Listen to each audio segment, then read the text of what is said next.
July 9 దేశవ్యాప్త కార్మిక సమ్మెను జయప్రదం చేయండి. బహుజన వామపక్ష కార్మిక సంఘాల జేఏసీ రాష్ట్ర కమిటీ మంగళవారం కామారెడ్డి జిల్లా బిక్కనూరు శివాజీ బీడీ సెంటర్లో రేపు జరిగే జాతీయ సమ్మెలో బిక్కనూరు శివసాయి బీడీ సెంటర్ లో పనిచేయు కార్మికులు పాల్గొంటారు. పని సెంటర్ మేనేజర్ కు తెలంగాణ బహుజన బీడీ కార్మిక సంఘం BLTU ఆధ్వర్యంలో సమ్మె నోటీస్ ఇచ్చిన తెలంగాణ బహుజన బీడీ కార్మిక సంఘం BLTU రాష్ట్ర అధ్యక్షులు ఎస్ సిద్దిరాములు.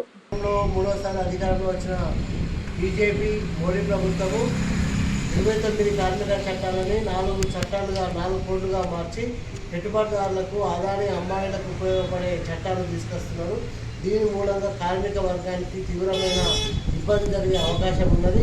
బీడీ పరిశ్రమ విషయానికి వస్తే GST పెట్టడం, కోటా చట్టం పెట్టడం ఫలితంగా వల్ల బీడీ పరిశ్రమ అంతా కూడా రోజు అనుదినాలు తగ్గడానికి అవకాశం ఉంది. కాబట్టి GST వేసేందుకు ఉపసంహరించుకోవాలా, కోటా చట్టాన్ని రద్దు చేయాలా, ఆంక్షన్ ఎత్తివేయాలా, రిటైర్మెంట్ పెన్షన్ 3,000 రూపాయలు గజెట్ నోటిఫికేషన్ వచ్చింది. కానీ మోడీ అమలు చేయడం లేదు. ఇప్పటికైనా 3,000 రూపాయలు పెన్షన్ అమలు చేయాలా.